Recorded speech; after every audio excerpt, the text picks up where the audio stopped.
Welcome back my dear friends. आज हम बात करने वाले हैं दिल्ली डिस्ट्रिक्ट कोर्ट के एग्जाम में सबसे ज़्यादा पूछे जाने वाले जीके के बारे में। तो पूरा वीडियो शुरू से लेकर लास्ट तक ध्यान से देखना। साथ ही साथ अगर आप हमारे चैनल फर्स्ट टाइम विजिट कर रहे हैं, चैनल को सब्सक्राइब जरूर कर लेना, बेल आइकन को जरूर प्रेस कर लेना ताकि भविष्य में जब भी नया वीडियो अपलोड हो उसकी नोटिफिकेशन आपको सबसे पहले मिल सके। ठीक है, तो फ्रेंड्स जैसा कि हम कल प्रीवियस ईयर का क्वेश्चन पेपर सोल्व कर रहे थे, ठीक है, तो उसके अंदर आपने देखा होगा कि बहुत सारी चीज़ें हैं जो इम्पोर्टेंट थी, ठीक है, वो पूछी गई थी। तो उसी पर बेस्ड ये पूरा वीडियो है, तो ध्यान से देखना, एक एक चीज़ बहुत ज़्यादा इंपॉर्टेंट है, पूरा डिटेल में ये वीडियो बनाया गया है। ठीक है, तो चलिए स्टार्ट करते हैं नाउ। सबसे पहले बात करते हैं हम फ्रेंड्स यहाँ पे कॉमनवेल्थ गेम्स 2018 की। ठीक है, तो देखिए ये आयोजित कहाँ पे हुआ था, तो ये गोल्ड कोस्ट ऑस्ट्रेलिया में हुआ था। 2018 का जो कॉमनवेल्थ गेम्स था ये गोल्ड कोस्ट ऑस्ट्रेलिया में इसका आयोजन किया गया था। अगर हम बात करें 22वीं कॉमनवेल्थ गेम्स की, तो इसका आयोजन बर्मिंघम में किया जाएगा। ठीक है, और कब किया जाएगा, 2022 में, जो 22वां कॉमनवेल्थ गेम्स है। ठीक है, तो इसका बर्मिंघम में आयोजन किया जाएगा। अगर हम बात करें फ्रेंड्स यहाँ पे कॉमनवेल्थ गेम्स 2018 की, तो देखिए भारत का स्थान यहाँ पे कौन सा रहा था, तीसरा स्थान रहा था। अब भारत ने कितने पदक जीते थे ये भी हम देख लेते हैं। ठीक है, देखिए भारत तीसरे स्थान पर रहा था। स्वर्ण पदक भारत ने 26 जीते थे इसमें। ठीक है, कॉमनवेल्थ गेम्स 2018 में 26 स्वर्ण पदक जीते थे। डायरेक्ट पूछा जाता है, डायरेक्ट ये एग्जाम में कि स्वर्ण पदक कितने जीते भारत ने। ठीक है, तो बस आपके पास सामने 4 ऑप्शन होंगे, आपको टिक करना है। ठीक है, रजत पदक की बात करें तो 20 थे। ठीक है, 20 जीते थे भारत ने रजत पदक। और कांस्य पदक की बात करें तो 20 थे। ठीक है, तो 20 कांस्य पदक, 20 ही रजत पदक, स्वर्ण पदक 26। तो टोटल कुल मिलाकर कितने पदक जीते थे भारत ने, 66। ऐसा भी क्वेश्चन पूछा जाता है डायरेक्टली आपसे कि टोटल कितने पदक भारत ने जीते थे। ठीक है, तो आपको सभी चीज़ें याद रखनी है। ठीक है फ्रेंड्स। हाँ, अगर हम बात करें फ्रेंड्स यहाँ पे फर्स्ट और सेकंड पर नंबर पर कौन रहा था, तो देखिए पहले और दूसरे नंबर पर, देखिए पहले पे ऑस्ट्रेलिया रहा था 80 गोल्ड के साथ में। ठीक है, दूसरे नंबर की बात करें तो इंग्लैंड रहा था 44 गोल्ड के साथ में। ठीक है, तो 44 गोल्ड मेडल जीतने के साथ इंग्लैंड दूसरे स्थान पर रहा था और ऑस्ट्रेलिया पहले स्थान पर रहा था। ठीक है, 80 गोल्ड जीतने के बाद में। ठीक है, और भारत तीसरे स्थान पर रहा था ना, तो आपको याद रखना है। चलिए अब बात करते हैं हम रियो ओलंपिक गेम्स 2016 की। ठीक है, तो देखिए फ्रेंड्स रियो ओलंपिक्स गेम 2016, तो यहाँ पे देखिए सिल्वर मेडल किसने जीता था भारत की तरफ से, तो पीवी सिंधु ने जीता था बैडमिंटन में। ठीक है, ये आपको याद रखना है, ये डायरेक्टली एग्जाम में पूछा जाएगा। ब्रॉन्ज किसने जीता था, साक्षी मलिक ने। ठीक है, रेसलिंग के अंदर, किसके अंदर जीता था, रेसलिंग के अंदर ब्रॉन्ज मेडल जीता था किसने, साक्षी मलिक ने। ठीक है, तो और इसका आयोजन ब्राज़ील के रियो डी जेनेरियो शहर में हुआ था और इसमें अमेरिका पहले स्थान पर रहा था, ये भी आपको याद रखना है। ठीक है, तो अमेरिका पहले स्थान पर रहा था इसमें, है ना। चलिए आगे देखते हैं। देखिए इसमें अमेरिका ने 46 स्वर्ण पदक, 37 रजत पदक और 38 कांस्य पदक को सहित कुल कितने जीते थे, 121 पदक जीते थे किसने, अमेरिका ने। ठीक है, तो पहले स्थान पर रहा था। भारत इस ओलंपिक में केवल 1 रजत पदक और 1 कांस्य पदक जीत पाया था। ठीक है, और उसे 67वें नंबर का स्थान प्राप्त हुआ था, तो 67वां स्थान भारत को प्राप्त हुआ था, आपको ये याद रखना है। ठीक है फ्रेंड्स, किसकी बात कर रहे हैं हम, रियो ओलंपिक 2016 की। ठीक है, चलिए आगे बात करते हैं। देखिए इंपॉर्टेंट चीज़, दिल्ली सल्तनत के राजवंश के बारे में पूछा जाता है आपके एग्जाम में। क्यों, क्योंकि दिल्ली से रिलेटेड एग्जाम है, दिल्ली डिस्ट्रिक्ट कोर्ट की, तो दिल्ली से रिलेटेड ही चीज़ें पूछी जाती है। ठीक है, तो दिल्ली सल्तनत के राजवंश अगर आपसे पूछे जाए तो उनके अगर वर्ष पूछा जाए कि कब से कब तक उन्होंने राज किया था, ठीक है, शासन किया था, तो इसके बारे में आपको ये नॉलेज होनी चाहिए क्योंकि डायरेक्टली एग्जाम में पूछा जाता है। ठीक है, तो देखिए सबसे पहले देखते हैं फ्रेंड्स यहाँ पे देख दास वंश, जो जिसको ये मामलुक वंश भी बोला जाता है, तो 1206 ईस्वी से 1290 ईस्वी के बीच में उन्होंने राज किया था। ठीक है, तो पहला वंश था उसका नाम क्या था, दास वंश या फिर मामलुक वंश उसको बोला जाता है। ठीक है, तो पहला राजवंश कौन सा था, दास वंश या फिर मामलुक वंश। दूसरे राजवंश की बात की जाए तो कौन सा है, खिलजी वंश, जिसने 1290 ईस्वी से 1320 ईस्वी के बीच में शासन किया था। खिलजी वंश दूसरे नंबर पर आता है। तीसरे नंबर पर आता है तुगलक वंश, जिसने 1320 ईस्वी से 1414 ईस्वी तक शासन किया था। ठीक है, तीसरे नंबर पर बात आती है तो कौन सा है, संयुद्ध वंश, 1414 ईस्वी से 1451 ईस्वी तक उन्होंने शासन किया था। चौथे नंबर आगे अगली में बात की जाए तो कौन सा है, लोधी वंश, ठीक है, 5वें नंबर का। तो इसने 1451 ईस्वी से 1526 ईस्वी तक शासन किया था, ठीक है। फिर इसके बाद में तो किसका शासन आ गया था, मुगल साम्राज्य, ठीक है। इसके बाद में किसका शासन आ गया था, मुगल साम्राज्य, जो 1526 है, इसके बाद में मुगल साम्राज्य का शासन इस पर हो गया था, ठीक है। तो आपको ये चीज़ें याद रखनी है, इंपॉर्टेंट है, क्योंकि डायरेक्टली एग्जाम में पूछा जाता है। आपको ये भी याद रखना है कि कौन से वंश ने इस पर शासन किया है दिल्ली सल्तनत पर, ठीक है। तो इन सभी चीज़ों को भी आपको याद रखना है। चलिए आगे बात करते हैं। फिर देखिए, दादा साहब फाल्के अवार्ड 2021 के बारे में आपसे डायरेक्टली एग्जाम में पूछा जा सकता है। तो आपको एक एक चीज़ें याद रखनी है। और फ्रेंड्स देखिए, जिन्होंने भी चैनल को सब्सक्राइब नहीं किया है ना, तो प्लीज़ चैनल को सब्सक्राइब जरूर कर लेना, और अपने फ्रेंड सर्कल में भी इसको शेयर करना, वीडियो को जितना हो सके उतना, ठीक है। तो चलिए फ्रेंड्स, अब देखिए दादा साहब फाल्के अवार्ड 2021 की बात की जाए तो 51वां दादा साहब फाल्के अवार्ड किसको मिला था, रजनीकांत को मिला था, ठीक है। और 2018 की बात की जाए तो 50वां जो दादा साहब फाल्के अवार्ड था वो किसको मिला था, अमिताभ बच्चन को मिला था, ठीक है। 2017 की बात की जाए तो 49वां नंबर का था दादा साहब फाल्के अवार्ड, जो कि विनोद खन्ना को मिला था। तो आपको तीनों ही चीज़ें याद रखनी है, 2017 में किसको मिला, 2018 में किसको मिला, 2021 में किसको मिला, ठीक है। चलिए नेक्स्ट बात करते हैं। हाँ जी, देखिए यहाँ पे जो दादा साहब फाल्के अवार्ड 2021 है, ठीक है, इसके बारे में हम बात कर रहे थे। तो यहाँ पे देखिए बेस्ट फिल्म का अवार्ड किसको मिला था, ये भी आपको याद रखना है, ठीक है। बेस्ट फिल्म तानाजी थे, तानाजी द अनसंग वॉरियर, ठीक है, अजय देवगन की मूवी थी, आपको याद होगा शायद सभी को, ठीक है। नेक्स्ट बेस्ट डायरेक्टर अनुराग बासु थे, किसके लिए, लूडो जो मूवी थी उसके लिए बेस्ट डायरेक्टर का अवार्ड मिला था अनुराग बासु को। बेस्ट एक्ट्रेस की बात की जाए तो दीपिका पादुकोण को मिला था छपाक मूवी के लिए, ठीक है।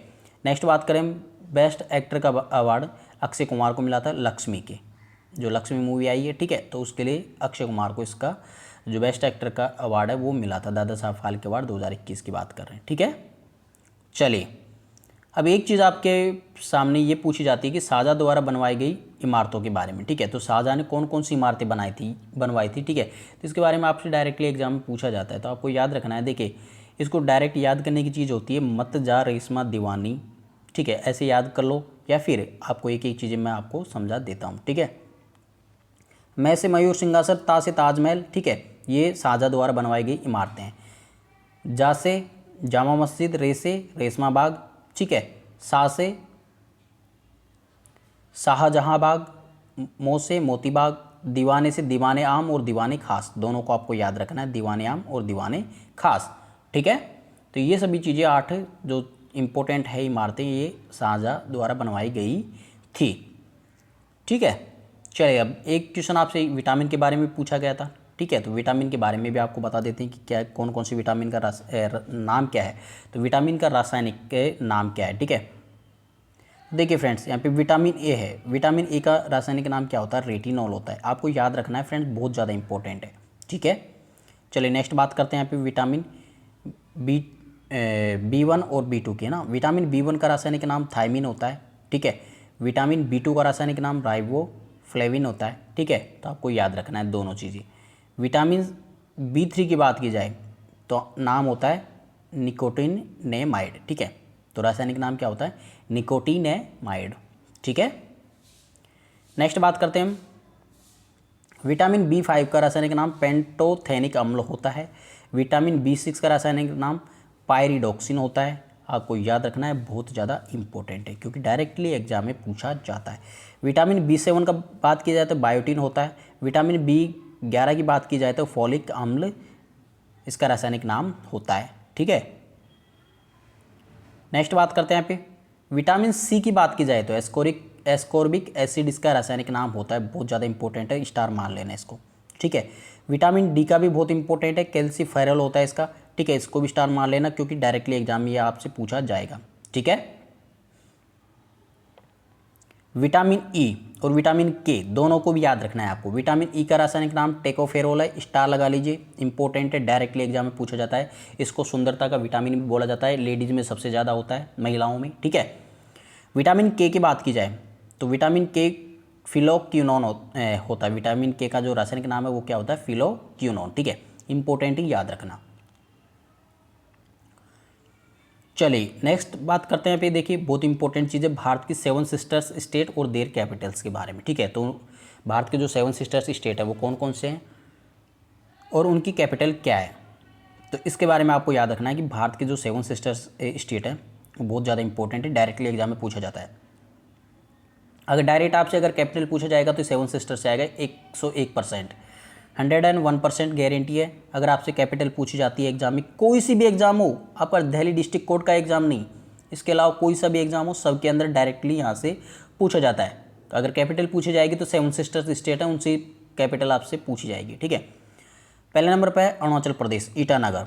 अरुणाचल प्रदेश की कैपिटल कौन सी है? ईटानगर। दूसरा है असम, असम की कैपिटल दिसपुर है। ठीक है, तीसरा है मणिपुर, मणिपुर की कैपिटल इम्फॉल है। ठीक है, चौथा है मेघालय, मेघालय की कैपिटल कौन सी है? शिलोंग है। ठीक है, आपको याद रखना है, चारों याद हो गए, अरुणाचल प्रदेश की ईटानगर, असम की दिसपुर, मणिपुर की इम्फॉल और मेघालय की शिलोंग। ठीक है, चलिए नेक्स्ट बात करते हैं, तीनों और स्टेट बचे हैं उनकी और बात कर लेते हैं। मेघालय की शिलोंग हो गई, मिजोरम की बात की जाए तो एजवॉल हो गई, नागालैंड की बात की जाए तो कोहिमा हो गई और त्रिपुरा की बात की जाए तो अगरतला इसकी कैपिटल हो गई। ठीक है, तो आपको याद रखना है, बहुत ज़्यादा इंपॉर्टेंट है। एक क्वेश्चन आपसे पूछा गया था 1857 की क्रांति की भारतीय सेनापति, इंपॉर्टेंट क्वेश्चन था, बहुत ज़्यादा एग्जाम में डायरेक्टली पूछा जाता है। स्पेशली आपकी जो दिल्ली से रिलेटेड जितनी भी एग्जाम्स है सेंटर से रिलेटेड, उसमें डेफिनेटली 1 या 2 क्वेश्चन यहाँ से पूछे जाते हैं। ठीक है, तो देखिए बिहार की बात की जाए तो बिहार से नेतृत्व 1857 क्रांति का किसने किया था? वीर कुंवर सिंह ने। ठीक है, तो इंपॉर्टेंट है, याद रखना, रट्टा मार लेना इसको। लखनऊ से बात की जाए तो बेगम हजरत महल। ठीक है, डायरेक्टली आपको एग्जाम में पूछा जाएगा, तो रट्टा मार लेना इसको। ठीक है, कानपुर की बात की जाए, कानपुर से नाना साहब एम तात्या टोपे ने इसका नेतृत्व किया था। कानपुर से 1857 की क्रांति का नेतृत्व नाना साहब और तात्या टोपे ने। झांसी से बात की जाए तो रानी लक्ष्मीबाई, सभी को पता है ये तो ना, ये एग्जाम में पूछा भी नहीं जाएगा। ठीक है, ये क्योंकि ये सभी को पता है। दिल्ली की बात की जाए तो बहादुर शाह द्वितीय ने 1857 क्रांति का उद्घाटन मतलब यहाँ से किया था। ठीक है, तो आपको याद रखना है, बहुत ज़्यादा इंपॉर्टेंट है। चलिए नेक्स्ट भी बात की जाए यहाँ पे इलाहाबाद से, तो इलाहाबाद से नेतृत्व किसने किया था? लियाकत अली ने किया था, इंपॉर्टेंट है, याद रखना। नेक्स्ट भी बात की जाए फतेहपुर से, तो फतेहपुर से अजीमुल्ला जी ने किया था। ठीक है, बरेली की बात की जाए तो बरेली से खान बहादुर खान ने इसका नेतृत्व किया था। ठीक है, तो आपको याद रखना है, बहुत ज़्यादा इंपॉर्टेंट है। भारत के 3 महत्वपूर्ण चैनल के बारे में डायरेक्टली एग्जाम में पूछा जाता है। ठीक है, तो आपको उनको भी रट्टा मारना है। ठीक है, देखिए 10 डिग्री चैनल की बात की जाए तो अंडमान और निकोबार द्वीप समूह के बीच में ये स्थित है, 10 डिग्री चैनल। ठीक है, आपसे डायरेक्टली ऐसे पूछा जाएगा 10 डिग्री चैनल किस किस के मध्य स्थित है, या फिर 8 डिग्री चैनल किसके मध्य स्थित है, या फिर 9 डिग्री चैनल किसके मध्य स्थित है। तो 10 डिग्री चैनल की बात की जाए तो अंडमान और निकोबार द्वीप समूह के बीच में स्थित है। 8 डिग्री चैनल की बात की जाए तो मालदीव और मिनिकॉय के बीच में स्थित है। ठीक है, याद रखना, बहुत ज़्यादा इंपॉर्टेंट है। मालदीव और मिनिकॉय के बीच में 8 डिग्री चैनल है। 9 डिग्री चैनल की बात की जाए तो मिनिकॉय और लक्षद्वीप के बीच में ये स्थित है। 9 डिग्री चैनल किस किस के मध्य स्थित है? मिनिकॉय और लक्षद्वीप के मध्य में। ठीक है, तो आपको तीनों ही चैनल याद रखने बहुत ज़्यादा इंपॉर्टेंट है। गोलमेज सम्मेलन की बात की जाए तो देखिए डायरेक्टली आपसे एग्जाम में गोलमेज सम्मेलन पूछा जाएगा कि कौन सा गोलमेज सम्मेलन कब हुआ था। ठीक है, द्वितीय गोलमेज सम्मेलन पहले सबसे पहले प्रथम जो गोलमेज सम्मेलन हुआ था 1930 में हुआ था। ठीक है, द्वितीय जो गोलमेज सम्मेलन हुआ था 1931 में हुआ था। तृतीय जो गोलमेज सम्मेलन हुआ था 1932 में हुआ था। ठीक है, तो आपको ये चीज़ याद रखनी बहुत ज़्यादा इंपॉर्टेंट है। ठीक है, और तीनों ही सम्मेलन में भाग किसने लिया था? एकमात्र भारतीय कौन थे? BR अम्बेडकर। ठीक है, तो जो BR अम्बेडकर थे उन्होंने तीनों ही गोलमेज सम्मेलन में भाग लिया था, वो एकमात्र भारतीय थे जिन्होंने तीनों गोलमेज सम्मेलन में भाग लिया था। ठीक है, तो आपको याद रखना है, बहुत ज़्यादा इंपॉर्टेंट है। चलिए नेक्स्ट बात करते हैं। यहाँ पे देखिए न्यूट्रॉन की खोज, न्यूट्रॉन की खोज जेम्स चैडविक ने की थी और कब की थी? 1932 में की थी। इलेक्ट्रॉन की खोज की बात की जाए तो जे थॉमसन के द्वारा की गई थी, 1897 में ये की गई थी। प्रोटॉन की खोज की जाए तो गोल्डस्टीन ने सबसे पहले धनात्मक कणों की खोज 1886 में कर ली थी, लेकिन ठीक से इनकी पहचान आदि की पुष्टि न कर पाए थे, लेकिन रदरफोर्ड ने इन धनात्मक कणों की खोज करके इनको प्रोटॉन नाम दिया था। ठीक है, तो यहाँ पे देखिए फ्रेंड्स, आपको ये और तो चीज़ें कोई दिक्कत नहीं है। देखिए न्यूट्रॉन की खोज जेम्स चैडविक, इलेक्ट्रॉन की खोज जे थॉमसन, 1932 में न्यूट्रॉन की खोज और 1897 में इलेक्ट्रॉन की खोज। अब प्रॉब्लम आती है किसमें, प्रोटॉन की खोज में। प्रोटॉन की खोज में बात की जाए तब देखिए दो नाम है, एक तो गोल्डस्टीन और एक रदरफोर्ड। अगर देखिए सबसे पहले किसने खोज की थी तो बात की जाए तो 1886, बिल्कुल आपका करेक्ट आंसर हो जाएगा, किसने, गोल्डस्टीन ने। ठीक है, अगर बात की जाए आपसे कि इसको नाम किसने दिया था प्रोटॉन, तो इसको नाम प्रोटॉन रदरफोर्ड ने दिया था। ठीक है, देखिए अगर आपके ऑप्शन में गोल्डस्टीन और रदरफोर्ड दोनों हैं तब आपको आंसर कौन सा करना है, रदरफोर्ड। ठीक है, अगर दोनों ऑप्शन में है नाम तब रदरफोर्ड आपको इसका आंसर करना है। अगर आपका जो रदरफोर्ड है वो ऑप्शन में नहीं है, ठीक है, तो फिर गोल्डस्टीन आपका बिल्कुल करेक्ट आंसर होगा उस केस में। अगर दोनों नाम आते हैं गोल्डस्टीन और रदरफोर्ड तब आपका आंसर रदरफोर्ड होगा, रदरफोर्ड होगा, रदरफोर्ड। इंपॉर्टेंट है, याद रख लेना। ठीक है, अगर दोनों में से एक आए, कौन सा, गोल्डस्टीन आए, तब गोल्डस्टीन आंसर होगा। अगर ओनली रदरफोर्ड आए तब रदरफोर्ड तो हो ही जाएगा आपका आंसर, है ना। तो आपको ये चीज़ें याद रखनी है। ठीक है, तो इसलिए प्रोटॉन की खोजकर्ता किसको कहा जाता है, रदरफोर्ड को कहा जाता है। ठीक है, चलिए खेलो इंडिया यूथ गेम्स 2021 की बात की जाए तो देखिए खेलो इंडिया यूथ गेम्स से डायरेक्टली आपके एग्जाम में पूछा जाता है, तो मतलब यहाँ पे आपकी करंट अफेयर्स भी कंप्लीट होती जा रही है। ठीक है, तो खेलो इंडिया यूथ गेम्स 2021 की बात की जाए तो हरियाणा में हुआ था ये। ठीक है, इसका चौथा संस्करण। ठीक है, और इस कार्यक्रम का पहला संस्करण 31 जनवरी 2018 में नई दिल्ली के इंदिरा गांधी इंडोर स्टेडियम में किया गया था।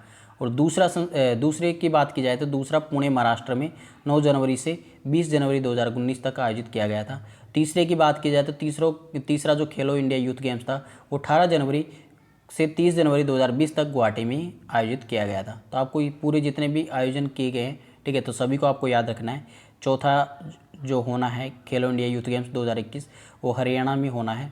ठीक है, तो लेकिन अभी तक हुआ नहीं है। ठीक है, तो चौथा संस्करण। और इस कार्यक्रम का जो पहला संस्करण था वो कहाँ पे हुआ था, नई दिल्ली के इंदिरा गांधी इंडोर स्टेडियम में हुआ था। ठीक है, तो ये कब हुआ था, 31 जनवरी 2018 में हुआ था पहला संस्करण इसका 2018 में। दूसरा इसका 2019 में हुआ था जो कि कहाँ पे हुआ था, पुणे महाराष्ट्र में। और तीसरा इसका जो कि 2020 में हुआ था वो गुवाहाटी में हुआ था, आपको ये भी याद रखना है। चौथा हरियाणा में होना था लेकिन ये नहीं हो पाया अभी तक। ठीक है, तो खेलो इंडिया यूथ गेम्स आपको सभी को याद रखना है। तो ये सभी चीज़ें इंपॉर्टेंट थी जो कि आपके एग्जाम के लिए बहुत ही ज़्यादा इंपॉर्टेंट है और एग्जाम में डेफिनेटली 101% इनमें से क्वेश्चन पूछा जाएगा। ठीक है, तो आई होप फ्रेंड्स आज की वीडियो आप सभी को पसंद आएगी। अगर वीडियो पसंद आए तो इसको लाइक, कमेंट और शेयर जरूर करना। चैनल पर फर्स्ट टाइम विजिट कर रहे हैं तो चैनल को सब्सक्राइब करना मत भूलना। ठीक है, बेल आइकन को प्रेस कर लेना ताकि जब भी नया वीडियो अपलोड होगा उसकी नोटिफिकेशन आपको सबसे पहले मिल सकेगी। ठीक है, तो आई होप फ्रेंड्स आज की वीडियो पसंद आए हो तो इसको लाइक, कमेंट और शेयर जरूर करना। तो चलिए मिलते हैं अगले वीडियो के साथ, तब तक take care and god bless you all, bye.